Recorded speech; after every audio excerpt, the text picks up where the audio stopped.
علی بھی اگلا سوال ہے، جس طرح حاجی لوگ احرام کی حالت میں اپنے ناخن اور بال نہیں کاٹ سکتے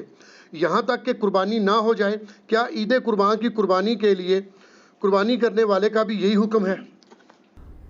اس درجے میں تو نہیں ہے جو احرام کی پابندیاں ہیں۔ احرام کی پابندیوں میں تو آپ میاں بیوی کا جو تعلق ہے وہ بھی قائم نہیں کر سکتے، اور نہ تو ضروری بال، نہ غیر ضروری بال، نہ ناخن یا مونچھوں کو تراشنا، کچھ بھی نہیں کر سکتے جتنے دن آپ نے احرام پہنا ہوا ہے۔ حج تمتع میں تو وہ چند دن کی پابندی ہے، لیکن حج قران کے اندر تو ایک لانگ پیریڈ آف ٹائم ہے، مشکل وقت ہوتا ہے، ایک چیز کا آپ نے دھیان رکھنا ہے اس میں۔ تو اس میں آپ نے یعنی ایون زور سے داڑھی کا خلال بھی نہیں کرنا کہ جس سے بال ٹوٹ جائیں گے، تو یہ نہیں کہ دم واجب ہو جائے گا۔ دم واجب ہوتا ہے جب بہت زیادہ کوئی بال ریموو کر دے سر کے یا داڑھی کے، وہ کھاڑ دے چاند ایک بال سے، تو اس میں احادیث میں ہے کہ چھوٹا موٹا صدقہ خیرات کر دینا ہے۔ تو حاجی کے لیے تو یہ ریسٹرکشن ہے احرام کی حالت میں، اور یہ فرض کے درجے کے اندر ہے، اس کی احرام کی پابندیوں کا حصہ ہے۔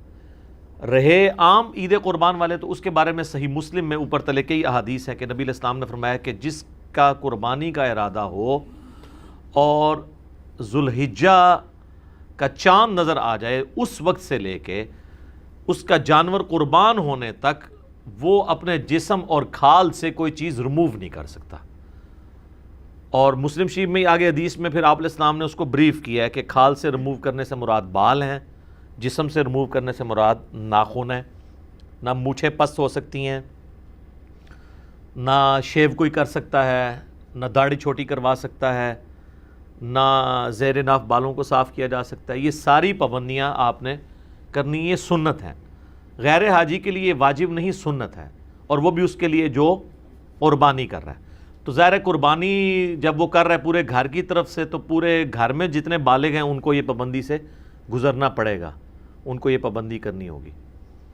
اس لیے آپ دیکھتے ہیں کہ جو لوگ مونچھیں بہت پست رکھتے ہیں، ان قربانی کے دنوں میں ہماری بھی ایک آدھ ریکارڈنگ تو آئی جاتی ہوتی ہے ہر سال، تو اس میں مونچھیں بڑی ہوتی ہیں، لوگ نیچے کامنٹس کرتے ہیں نہیں لگتا ہے مونچھیں رکھ لی ہیں، مونچھیں نہیں رکھی ہوتی، وہ اس کی وجہ سے بڑی ہو جاتی ہیں۔ تو نبی علیہ السلام نے اس کو مشروع فرمایا، حتیٰ کہ یہاں تک آیا سنن نسائی کے اندر، المستدرک للحاکم کے اندر، سنن ابی داؤد کے اندر، امام حاکم نے بھی صحیح کہا، امام ذہبی نے بھی موافقت کی ہے کہ ایک غریب صحابی تھا، اس نے کہا یا رسول اللہ قربانی آئی ہے تو میرے پاس ایک ہی بکری ہے جو دودھ دینے والی ہے، تو آپ اگر مجھے اجازت دیں تو میں اللہ کی راہ میں قربان کر دوں۔ اب وہ اتنا غریب تھا کہ اس کا سورس آف انکم بھی وہی بکری تھی، تو حضور علیہ السلام نے کہا کہ نہیں، اس کو قربان نہ کرو۔ تو اب اس کو جوش بھی تھا قربانی کا، تو آپ نے فرمایا کہ اس طرح کرو کہ عید قربان والے دن باقی لوگ قربانی کر رہے ہوں گے تو تم اپنے غیر ضروری بال اور ناخن کاٹ لینا، تو تمہیں اللہ تعالیٰ ایک مکمل قربانی کا ثواب دے دے گا۔ یہ ایک بہت بڑی ایک سمجھ لیں اللہ کی طرف سے ہمیں نعمت دی گئی ہے۔ جو لوگ قربانی کی استطاعت نہیں رکھتے تو وہ بھی یکم ذوالحجہ سے لے کر 10 ذوالحجہ تک اپنے جسم سے بال اور ناخن نہ کاٹیں، اور جیسے ہی قربان گاہ میں پہلی قربانی ہو اس کے بعد وہ ناخن اور بال کاٹ لیں تو ان کو پوری قربانی کا ثواب مل جائے گا۔ اور جو دوسرا حاجی ہے نا، جو عام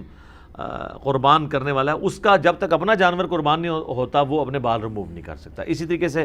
حاجی بھی جب تک وہ اپنا جانور قربان نہیں کرتا وہ اپنے جسم کے بالوں کو اور ناخنوں کو نہیں کاٹ سکتا۔